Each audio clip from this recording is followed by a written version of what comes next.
And we're back. I'm Hannah Michaels. And I'm Will Jossert. This is Xavier News. From the Xavier University Television Studio, this is Xavier News. Your campus, your region, your world. This is Xavier News. Cincinnati was a hotspot for politics earlier this week, seeing visits from presidential candidates Hillary Clinton and Donald Trump. Both made an appearance at the American Legion convention held downtown. Clinton spoke on Wednesday and strategically kept Trump's name out of her speech as she focused on the importance of engaging the United States globally. Clinton combated Trump's classic campaign slogan by saying, quote, "My opponent is wrong when he says that America is no longer great," end quote. Clinton vowed to keep the United States, quote, "the greatest country on earth," end quote. Trump spoke at the convention last night. Even though he tightened up on his immigration policies Wednesday night in Arizona, Trump's speech focused more on veterans and strengthening the military.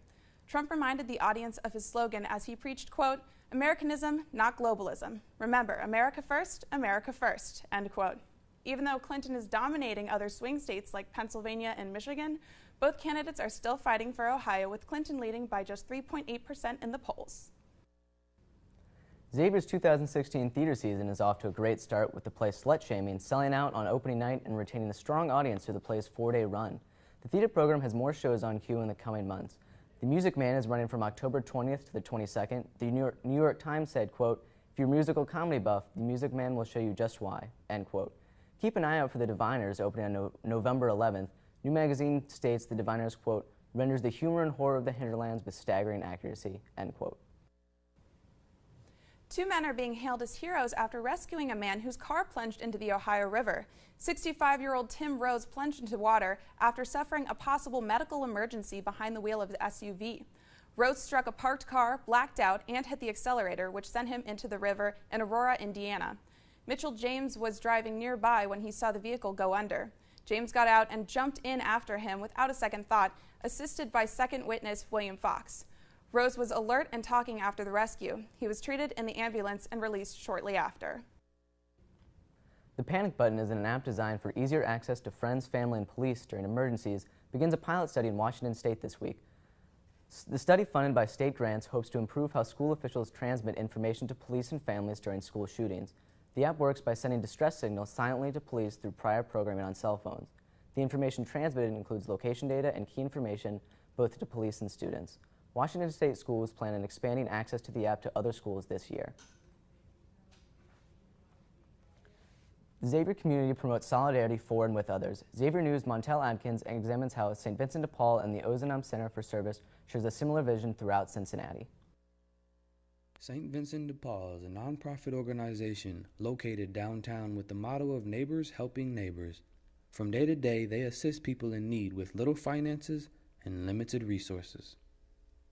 We do a really good job with what we have, but there are so many times where I sit down with a person and I feel like I'm just scratching the surface with them. Some of the obstacles, I think, is just being able to get a person from here where they are getting their emergency needs met to a place where they're able to thrive and to be self-reliant or self-sufficient. The good people at St. Vincent de Paul take joy in giving back to the community.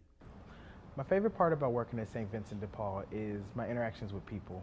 It means a lot to me, and I can tell it means a lot to them. Just seeing the smiles on their faces, the pure joy that comes out when they come into the building, the services they receive. Just watching everybody come into the organization and getting what they need, it has to be my favorite part. Here at our Outreach Center, we have a variety of services. We have our charitable pharmacy. We also have our free choice food pantry. We have our social services department, where they provide furniture, clothing vouchers, rent and utility assistance, clothing household vouchers, and then also state ID and birth certificate vouchers. If we all come together, that we can really make a difference in Cincinnati. Our childhood poverty rates are extremely high, and that's not okay. I want to know how to do more, or my goal is to do more to alleviate poverty in Cincinnati. I think we are definitely advocates for change in changing the amount of poverty or how poverty exists here in Cincinnati. Poverty has many different faces. You know, there's also poverty of the spirit. Here at St. Vincent de Paul, we more so try and foster the hope that kind of caters to the broken spirit or the impoverished spirit, rather than just trying to provide, a Band-Aid to a very temporary situation. With programs and organizations like St. Vincent de Paul, poverty in the Cincinnati area can be maintained, yet it does not end altogether. With more resources and more time, maybe this can be achieved. But until next time, this is Montel Atkins, signing off. Brazil's first woman president was voted out of office on Wednesday by a 61-20 Senate vote. Now, former Brazilian President Dilma Rousseff was found guilty of breaking budgetary laws after being accused of manipulating the budget to conceal insufficient funds. Rousseff defended herself to the Senate in person, denying that she had broken any laws. Less than 2 years into her second term, Rousseff was replaced by her vice president, Michael Timmer, who was sworn in on Wednesday afternoon. Auditors from around Ohio will begin conducting gas station sweeps on Thursday in an effort to cut down on credit card skimmers. With gas prices at a 12-year low, credit card thieves are taking notice. 30 skimmers have been found across 12 Ohio counties, and officials considered 120 pumps in Butler County to be vulnerable. The audit is scheduled to prepare for the travel-heavy Labor Day weekend. Inspectors in 60 Ohio counties have coordinated their efforts to help cut down on credit card fraud caused by skimmers. Both Butler and Hamilton County will be participating in the search. Such a large coordinated effort by auditors is unprecedented, and authorities will urge consumers to pay for gas with cash rather than credit or debit cards. Drug agents arrested 3 men on Wednesday after seizing $1 million in crystal meth. At nearly 17 pounds of meth, this is the largest drug bust in the state of Ohio. Although the drugs were discovered here in Hamilton County, the meth is believed to be from super labs in Mexico. The undercover operation caught the drug dealers before they were able to distribute their network across the state. Hop on the Cincinnati streetcar, now known as the Connector, for the grand opening next weekend. The weekend will be filled with free rides and festivities, including Cincy Beer Fest on Fountain Square and discounted admission at the Freedom Center. The Connector will operate 18 hours a day all year round, stopping at all your favorite Cincy spots, including the main library, Aronoff Center, and Findlay Market. Once again, Xavier Club Day was a huge success. This past Wednesday on the Xavier Yard, hundreds of students came out to browse the many, many clubs and organizations available to them in the Xavier community. Despite the heat, students came in droves to see clubs ranging from club sports to student government to TV club. Many options were presented to students to cater to all their interests. For any who missed out, Winter Club Day takes place January 18th in Gallagher Student Center from 11 a.m. to 2 p.m. Brock Turner was released from jail this morning and is expected to return to his hometown of Dayton, Ohio, upon his early release. Turner was convicted of 3 counts of sexual assault in early June and given a 6-month sentence, but has been released in half the time for good behavior. The 6-month sentence was widely criticized for being too lenient. In response to the handling of Turner's trial, California unanimously passed a new law that requires a prison sentence for anyone convicted of sexually assaulting a person who is too intoxicated to consent or unconscious. The bill will be finalized by a signature from Governor Jerry Brown. Yesterday, a SpaceX Falcon 9 rocket exploded during a static fire test in Cape Canaveral, Florida. The cause of the launch pad explosion is still unknown. SpaceX has attributed the failure to an anomaly and has reported no injuries. The rocket was carrying an approximately $200 million value on board, and shares in Spacecom have reportedly dropped 9% after the fact. The explosion could have significant implications for commercial consumers as well as NASA. There were as many as 9 separate Falcon 9 launches scheduled before the end of this year, and future missions could be delayed weeks or months. After 20 years in storage and a couple hours of manpower, the original D'Artagnan now stands tall in its rightful place in the lobby of Alter Hall. The statue was most recently in storage in the Alumni Center and was transported via forklift. The life-size statue was a gift from Xavier's class of 1962, positioned on campus from 1968 to 1996. 2016 actually marks the 50th anniversary of the adoption of D'Artagnan as Xavier's athletic mascot. Fun fact, D'Artagnan was actually a captain of the Musketeers of the Guard during the Franco-Dutch War. Who knew? One more fun fact, down by Camp Washington you can find a community workshop where computing and mechanics meets artistry. Xavier News' Corey Reish has more with Hive 13, Cincinnati's own hackerspace. Everybody always asks me, if I had to describe the Hive, it's a place that, that it's the workshop that your wife would never let you have. We have all the tools, or we have more tools than you could ever afford or have space for, and I couldn't fit all this stuff in my garage. And it's just a good group of people that have a lot of similar interests. It's hard to find the number of people down here that are interested in those types of projects.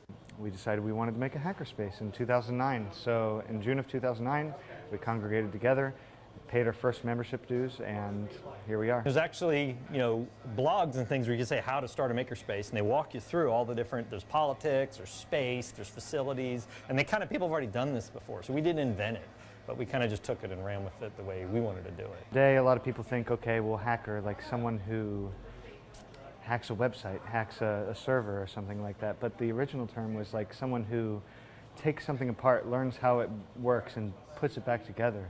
And I think that a better term would be makerspace, somewhere that you can go and you can make things, you can create art, you can create electronics and projects. It's like your crazy uncle's garage.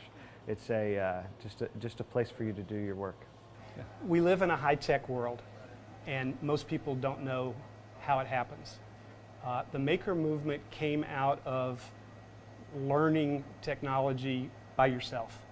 Hewlett-Packard started in California, and one of them's comment was, if you had a garage and a library, you can do anything. The internet is the world's biggest library, and hacker spaces are a garage where you can play.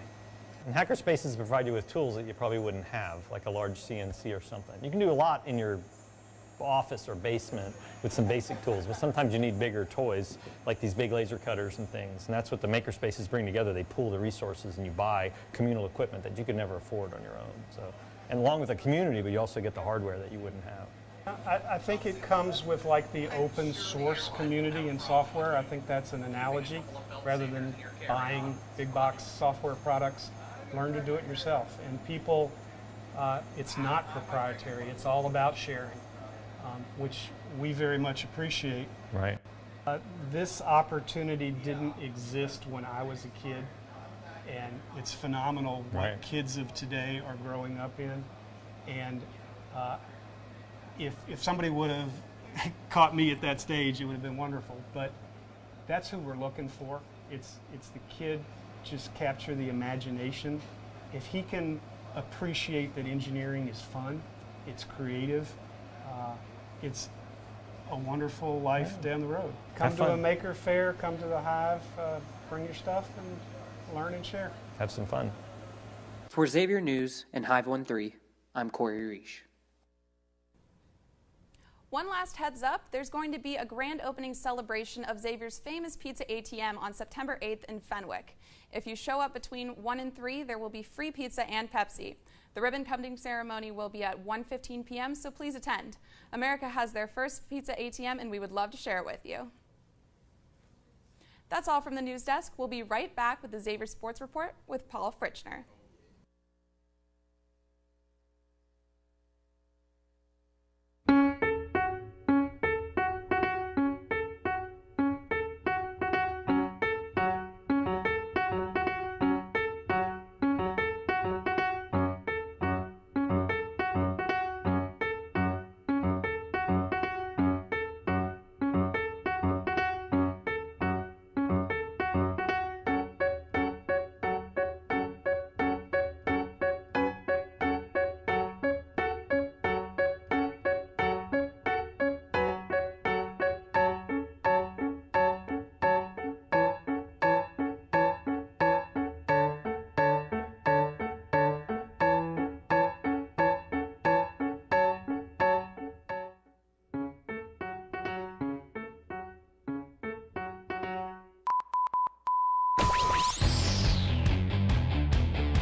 What's up, everybody? Good afternoon, Xavier fans. I'm Paul Fritschner, and I'm here to welcome you back to the Xavier Sports Report for this school year. I hope you all had a fantastic summer, and you're ready for this year in Xavier athletics.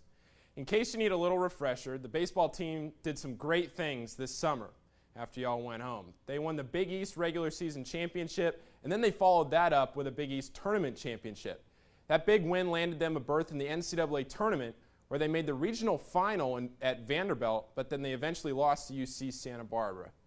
So fast forward to this fall, and the athletic schedule's already gotten underway. Women's volleyball traveled to the University of Illinois to participate in the Illini Classic, And reigning Big East Player of the Year Abby Bessler led the Musketeers to a 2-1 record over the weekend, defeating Missouri State and Arkansas, but they did lose in 4 sets to number 14 Illinois. Bessler was named to the All-Tournament team, and she was tabbed as the Big East Player of the Week as well. This weekend, starting tonight, the Musketeers head up to the University of Dayton for the Dayton Invitational. But if you want to catch them at home, you're going to have to wait until September 30th at the Cintas Center. Women's soccer's in great form. They've won their first 2 matches, each by a 2-0 score, before they tied their 3rd match and then they lost their 4th. Senior Tori Doss leads the team with 2 goals, while her and sophomore Samantha Dewey, they each lead the team with 4 points. Like the volleyball team, women's soccer will be in action in Dayton tonight. Staying on the pitch, men's soccer opened their season at home after a lengthy lightning delay last Friday. They took care of Evansville 3-1, but they followed that up with a loss on Sunday to UAB. The real test for the team will be tonight when they travel to Charlottesville, Virginia for a matchup against the number 17 University of Virginia Cavaliers. The Musketeers are coming off a roller coaster of a season from 2015, and they're looking to get back to the NCAA tournament. Now it's time for Fritchner's Friday Fun Fact. You may or may not find it fun, but I can assure you it's a fact. Did you know that actor Charlie Sheen once bought out an entire section of outfield seats at a California Angels, now the Los Angeles Angels, baseball game for himself and 3 friends? Yes, Sheen spent over $6,500 for 2,615 tickets so that they could sit by themselves in the outfield in hopes of catching a home run. However, no home runs were hit there that day, and they were out of luck. So, folks, now you know. Thanks for watching this week, Xavier Sports fans. Stay tuned as we keep you up to date on the latest developments in the Xavier Sports world. That's all from here, and from all of us at Xavier News, have a superb weekend. Let's go X.